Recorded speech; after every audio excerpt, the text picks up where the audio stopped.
with Shan, and I have a dear friend, Cynthia Young. We just discussed we never get to hang out, but we are dear friends. Yes. That's interesting, isn't it? It just happens that way. Yeah. So I don't know. We've walked some waters together, so I think maybe we experienced a trauma bond. I think that may be what it is. Is that a new word you made up, or is it real? No, that's a real word.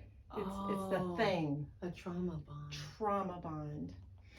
So, Cynthia Young, I've invited her because you guys need to hear from her, and I want her just to briefly tell why she's special and why she's here. We're talking about being parents of special needs children.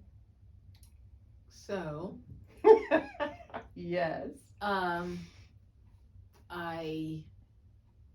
I am a mother of 8 children, and one of them, my 7th, my perfect number 7, has Down syndrome. And then I have, I think, something like 15 grandchildren.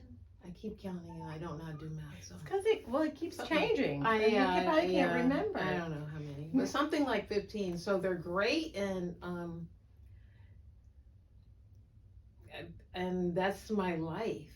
That's what I do with my life. Is I mother and grandmother, and then on the side I write poetry. Yeah. And get it published. So it's not like ingrown poetry, like I'm in pain today. Not that kind of poetry. Poetry that I can publish that other people want to relate to, that is not full of anguish and trauma. Mm-hmm. It's my release from trauma to write. Yeah. And what is the name? Because I own it. Migration. Migration. I was about to say mitigation. No mitigations yet.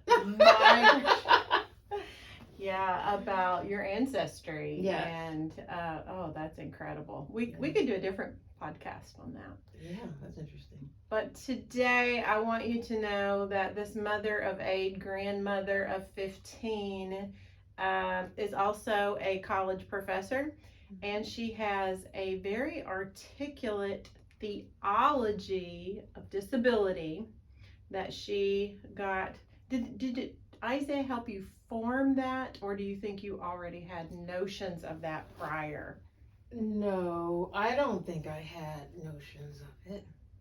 I mean, I think I've always been conscious of disability because we had our children in California, and in Berkeley during the 70s, there's this big movement. It was a Center for Independent Living.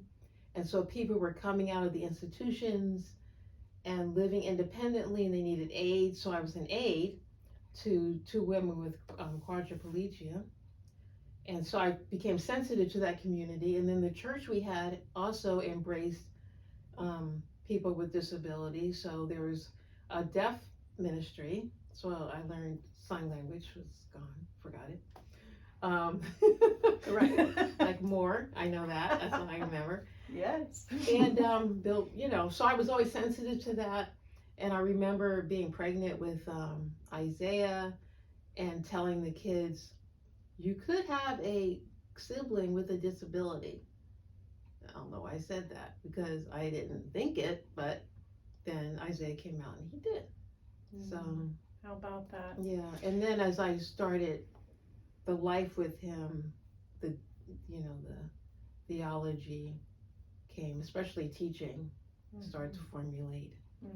So I knew what it was. Yeah, and it is beautiful. But above and beyond that, you and I, we've just walked through some things, and it's looked very different. But we're going to dig into it. And so, if you want to hear more, click on the link for the podcast. We're going to go there. Yeah. I've promised them we'll go there. Maybe we'll have some fun. I think they'll be fun too, because you and I can't not have fun. Yes. So, see you guys. Click on the link and we'll see you there.